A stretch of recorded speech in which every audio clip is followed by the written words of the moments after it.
मेरा नाम है काला, अरविंद काला। अगर मैं अपनी एक खूबी का ज़िक्र करूँ, तो मेरी खूबी ये है कि मुझे वो चीज़ें दिखती हैं, जो बाकी लोगों को नहीं दिखती। अब मैं आपको मिसाल देता हूँ, जैसे एक्ट्रेस करीना कपूर की। उसके टखने जो हैं, वो बहुत मोटे हैं। टखने मतलब एंकल्स, और टखने पतले होने चाहिए, खूबसूरत टखने खू पतले होते हैं, और करीना मोटे टखने हैं जो भद्दे लगते हैं। और जो जिसके परफेक्ट टखने हैं, वो हैं ये दीपिका पादुकोणे। वो तो हूर की परी, वैसे ही ये अप्सरा है बिल्कुल, और उसके टखने तो बिल्कुल लाजवाब हैं। अच्छा, अब मैं दूसरी चीज़ के बारे में ज़िक्र करता हूँ, जो मुझे दिखी है और जिस पे मैंने गौर भी किया है। वो अमिताभ बच्चन की का बदन। अमिताभ बच्चन के बदन में एक वो अजीब बात ये है कि उनके जो पिछवाड़ा है, जो बम्स और बट कहते हैं अंग्रेजी ज़बान में, वो बड़ा ऊँचा है। ऐसा लगता है कि काफ़ी पीठ के ऊपर से चलता है। और वो एक अजीब बात है कि बम्स इतनी उनकी ऊँची हैं और इतनी तरक्की हुई। और दूसरी भी चीज़, ये पिछवाड़े के सिलसिले में, मणिपुर के जो लोग हैं, उनकी जो बम्स होती हैं, पिछवाड़ा, वो बहुत नीचे होता है।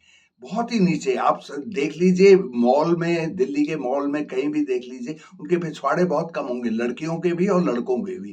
खैर, आप ये, अब मैं आपको तीसरी चीज, सियासी चीज पे जाता हूँ। मैं पिछले 11 साल से यूट्यूब और टीवी में मोदी साहब और अमित शाह साहब को तो देख ही रहा हूँ।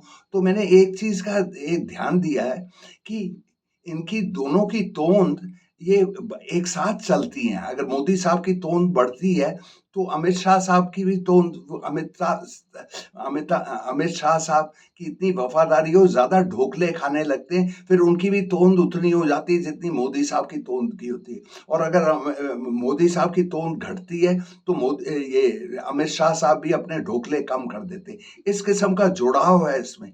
ये एक सियासी सवाल है कि इतनी ऐसा अटूट रिश्ता तो है ही दोनों का, लेकिन ये सोचिए कि इतना ज्यादा है कि दोनों अपनी तोंद एक साथ ही चलाते हैं। लेकिन क्योंकि मैं यकीन नहीं कर सकता कि मोदी साहब जैसा एरोगेंट आदमी अपनी तोंद उसके साथ मिलाएगा। वो तो इस तरह से सोचेंगे, अरे मैं क्यों करूं, मैं अपनी तोंद जो है, अमित शाह साहब में अपनी तोंद घटाएं बढ़ाएं मेरे तोंद के हिसाब से, मैं ये काम नहीं करने वाला। उनका तो ख्याल ऐसा होगा।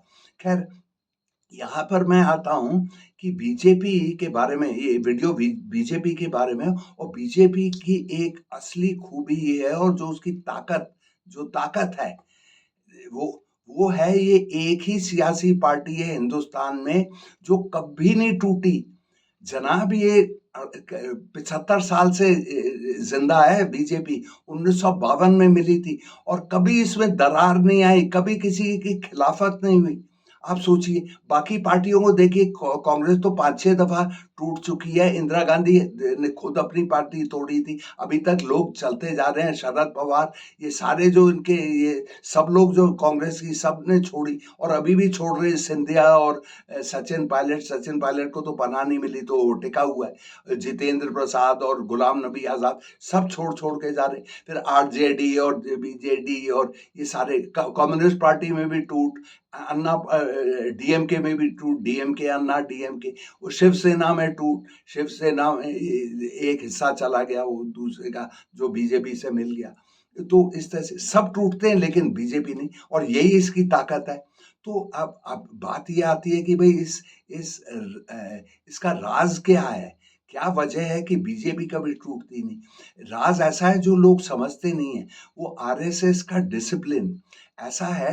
आरएसएस में, आरएसएस 100 साल पुराना है, और वहां रोज शाखा होती हैं, हर रोज। आरएसएस का दावा है कि उनकी करीब करीब 57,000 शाखा हैं। शाखा वो होती है जो ड्रिल करते हैं, वो भारत माता की जय, इस किस्म की। वो भारत माता को हिंदुस्तान नहीं कहते, वो कहते हैं भारत माता को, उसको वो करते हैं, प्रणाम करते हैं और ये करते हैं कि हे भारत माता, तेरी तेरी इसके लिए हम कुर्बान कर देंगे, इस किस्म की। तो जो जो एक 100 साल से कोई एक ऑर्गेनाइजेशन चलता है ना, तो आपका दादा भी उसका एक सदस्य होता है, मेंबर होता है, आप बाप भी होता है, फिर लड़का भी होता है, तो इस तरह से तो उनकी रूह में आरएसएस अब भर जाता है। और ये ना इस तरह से आरएसएस जैसे अब अगर लाखों लोग आरएसएस में जो हैं पूरे हिंदुस्तान में, वो अगर एक भगवा गेरुए झंडे को सलाम करें और फिर ये सब माने और गाय माता की जय इस तरह से अगर बातें कहें, मतलब चिल्लाएं इस तरह से, तो एक जुड़ाव रहता है इनका। तो और आप एक चीज देखेंगे कि आरएसएस से लोग बीजेपी जाते हैं, बीजेपी से आरएसएस नहीं जाते।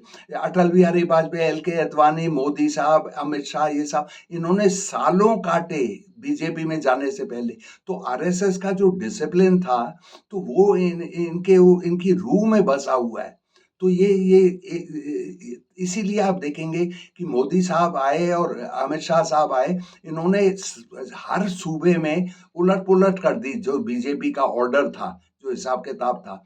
यूपी हो, हरियाणा हो, मध्य प्रदेश हो, राजस्थान हो, उन्होंने जो इस्टेब्लिश्ड लीडर्स जो कहते हैं बीजेपी, उनको मक्खी की तरह बाहर कर दिया और किसी ने चू नहीं करी और कोई कोई खिलाफत नहीं करता। वसुंधरा ये वो ही पुराना डिसिप्लिन है जो इनको साथ में ये रखता है। एक चीज इसमें जगह एक ही लीडर ने छोड़ा था बीजेपी 50 साल पहले, 1973 में, उसके साथ कोई नहीं गया। तो इस किस्म का डिसिप्लिन है।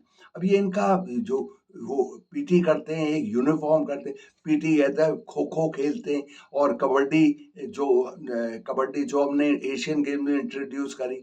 ये दूसरी बात है कि हम लोग कबड्डी में एशियन गेम्स में जो वो हम तीसरे आए, हम पिट गए, साउथ कोरिया से पिट गए और ईरान से पिट गए। तो ये दूसरी वो और आरएसएस में इस किस्म का है। और वो हिसाब किताब, मतलब वो सब हैं भी वेजिटेरियन, सब वेजिटेरियन और बहुत ही कमजोर हैं, इसीलिए तो कबड्डी में भी पिटे हम। बिल्कुल, ये ड्रिल करते हैं जैसे डंडे से करते हैं। ये आरएसएस कुछ साल पहले तक तो करता है। मेरे पास डंडा तो है नहीं, लेकिन मैं एक पेड़ की टहनी को तोड़ के ले आया हूँ। इस किस्म से चलाते हैं डंडा, जो हथियार का काम करे। अच्छा, ये दूसरी बात है कि आप ऐसे हथियार चला रहे होंगे और जो आपका वो दुश्मन है उसके पास पिस्तौल होगी और वो आपके माथे में आपको तीसरी आंख दे देगा। ये दूसरी बात है। लेकिन वो जो पुराना, लेकिन हर रोज सब लोग वही करें तो वही एक बिरादरी सी रहती है, तो एक जुड़ाव रहता है आरएसएस में। ये होते बहुत कमजोर हैं क्योंकि लौकी कद्दू वद्दू खाते हैं वगैरह वगैरह, इसीलिए कुछ सबके इनके आप देखिए, अगर आरएसएस की ड्रिल देखेंगे तो इनके पेट बड़े रहते हैं सारे इनके, और जवानों के भी। और इनकी जांग जो होती है मोटी होती है, लेकिन जो काव्स होते हैं ना, घुटने के नीचे का हिस्सा, वो इनके बिल्कुल पतले से होते हैं। तो इनका बदन बिल्कुल अटपटा होता है, मतलब बहुत कमजोर होते हैं। और ये धुआं नहीं उड़ाते हैं, सात्विक लोग, धुआं नहीं उड़ाते, लड़कियों पे सीटी नहीं मारते, पान नहीं खाएंगे, थूकेंगे नहीं, बड़ा हिसाब किताब से कद्दू वद्दू खाकर ये गंगा जल का सेवन करेंगे। तभी इन लोगों की जिंदगी में मजे नहीं होते। जब तक दारू ना पियो और गोश्त ना खाओ तो मजा नहीं आता जिंदगी में। तो ऐसा है इनका। तो ये इनकी ताकत है।